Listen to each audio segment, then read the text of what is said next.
शादी की तैयारी चल रही थी, लेकिन एक शाम जाकिया के घर में दर्द का भूकंप आने वाला था, जो किसी ने नहीं सोचा था। 20 जनवरी 2026, धारवाड़, कर्नाटक। 21 साल की जाकिया मुल्ला पैरा मेडिकल कोर्स पूरा कर चुकी थी, नौकरी की तलाश में थी और घर में शादी की तैयारियां चल रही थी। 20 जनवरी की शाम जाकिया घर से निकली और फिर कभी वापस नहीं लौटी। शाम ढलती गई, रात होती गई, लेकिन जाकिया का कोई पता नहीं चल पाया। आखिरी बार शाम करीब 4:30 बजे जाकिया को घर से निकलते हुए देखा गया। कुछ देर बाद जाकिया का फ़ोन बंद हो गया, कोई कॉल कनेक्ट नहीं हो पाई। परिवार घबरा गया, रिश्तेदारों से पूछताछ हुई, हर संभव कोशिश की गई, हर जगह देखा गया। रात भर तलाश हुई, पुलिस थाने में रिपोर्ट भी दर्ज करवाई गई गुमशुदगी की, लेकिन कोई सुराग नहीं मिला। अगली सुबह एक खबर ने सबको हिला दिया। 21 जनवरी 2026 सुबह धारवाड़ के बाहरी इलाके में मंसूर रोड के पास एक कृषि क्षेत्र से बॉडी बरामद हुई और वो बॉडी जाकिया की थी। जाकिया की गला घोट की गई थी, उसका दुपट्टा ही इस का हथियार बना। पूरे इलाके में सनसनी फैल गई। जिस लड़की की शादी की बात चल रही थी, आज वही लड़की किसी अनजान जगह पर ऐसी हालात में मिली। माँ बाप के पैरों तले जमीन ही खिसक गई। आखिर जाकिया के साथ ऐसा किसने किया और क्यों? सब कुछ जानेंगे आज की इस डॉक्यूमेंट्री में। जुड़े रहिएगा और चैनल पर पहली बार आए हो तो सब्सक्राइब कर लो। यहाँ हम ट्रू क्राइम डॉक्यूमेंट्रीज बनाते हैं।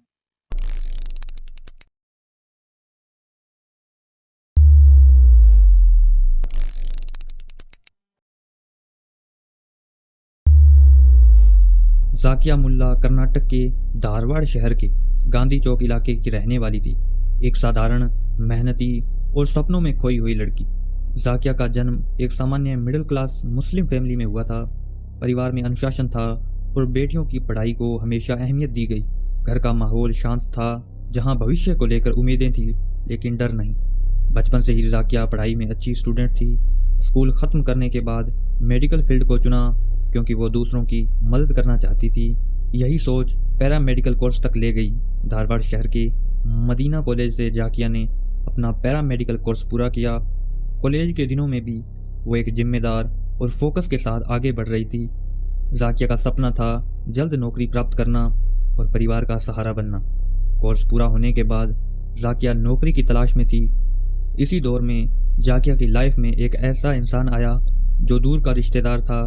दोनों के बीच प्यार बढ़ने लगा, परिवार भी राजी था इस रिश्ते से।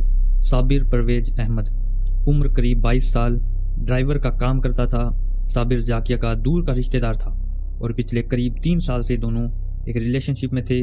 धीरे धीरे ये रिश्ता मंगनी और शादी की बातचीत तक पहुंच गया। परिवारों में भी शादी को लेकर चर्चा शुरू हो चुकी थी।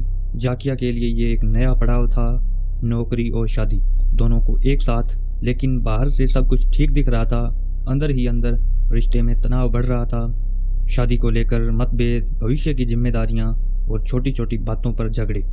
परिवार के मुताबिक हाल ही दिनों में जाकिया परेशान रहने लगी थी।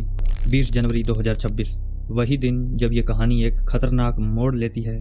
शाम करीब 4:30 जाकिया घर से निकली। परिवार को बताया कि वो काम से जुड़ी किसी बात के लिए बाहर जा रही है। किसी ने नहीं सोचा था कि ये उनकी आखिरी शाम होगी। उसी दिन जाकिया और शाबिर की मुलाकात हुई। कार में बातचीत हुई और बातचीत झगड़े में बदल गई। साबिर ने जाकिया के गले के दुपट्टे से ही जाकिया का गला दबाना शुरू कर दिया, जिससे छुड़ाने के लिए जाकिया ने बहुत कोशिश की, जिसके कारण उसके चेहरे पर चोटों के निशान पड़ गए और कुछ ही देर बाद जाकिया ने अपनी आखिरी सांस ली। ये सब करने के बाद साबिर जाकिया को मंसूर रोड के पास खेतों में फेंक आता है। 21 जनवरी 2026 सुबह धारवाड़ के बाहरी इलाके में मंसूर रोड के पास एक कृषि क्षेत्र से एक लड़की की बॉडी मिलती है। जब पुलिस मौके पर पहुंची और पहचान की गई तो ये साफ हो गया कि बॉडी जाकिया की ही है। यह खबर कुछ ही मिनटों में परिवार तक पहुंची। जिस बेटी के लिए एक दिन पहले शादी की बातें हो रही थी, आज उसी की मौत की खबर थी। परिवार सदमे में था, घर में मातम फैल गया, मोहल्ले में सन्नाटा छा गया। पुलिस ने तुरंत इलाके को सील किया। धारवाड़ ग्रामीण पुलिस ने मौके की जांच शुरू की। फोरेंसिक टीम को बुलाया गया। बॉडी की कंडीशन, आसपास के निशान और तकनीकी सबूत सभी को सावधानी से दर्ज किया गया। पोस्टमार्टम के लिए बॉडी को भेजा गया। रिपोर्ट में सामने आया कि गला घोंट कर हुई है। अब ये साफ था कि ये हादसा नहीं, ये एक क्राइम था। पुलिस ने परिवार के बयान दर्ज किए, जाकिया के फ़ोन रिकॉर्ड्स, आखिरी लोकेशन और कॉल डिटेल्स निकाले। जैसे जैसे जांच आगे बढ़ी, सवाल भी बढ़ते गए। जाकिया आखिरी बार किससे मिली थी, कहाँ गई थी और किसके साथ गई थी? इसी दौरान पुलिस ने देखा जाकिया का मंगेतर साबिर मुल्ला खुद भी खोज में शामिल था। वो परिवार के साथ इधर उधर पूछताछ करता दिखा। मोबाइल लोकेशन डेटा और सीसीटीवी फुटेज ने जांच की दिशा बदल दी। डेटा बता रहा था कि जाकिया की आखिरी मूवमेंट मंसूर रोड की तरफ थी और सीसीटीवी में वो एक कार में जाती दिखी। वो कार साबिर से जुड़ी हुई थी। अब शक पक्का हो गया था।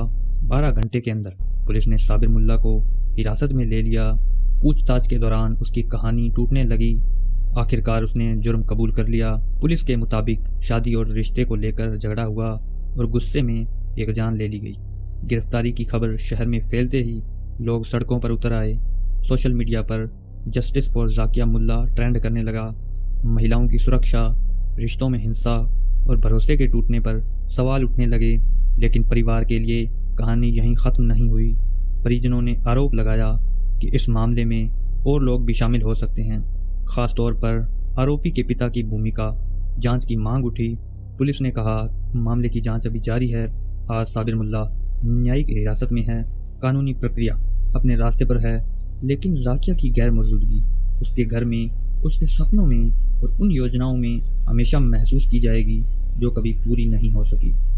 जाकिया की मौत के बाद ये केस सिर्फ एक फाइल नहीं रहा, ये एक सवाल बन गया कि जब भरोसा टूटता है तो कीमत अक्सर सबसे मासूम को चुकानी पड़ती है। Justice for Zakia Mulla. Comment में जाकिया के लिए जस्टिस फॉर जाकिया ज़रूर लिखें।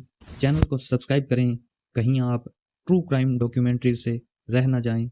मिलते हैं किसी दिन किसी और सच के साथ। Bye bye.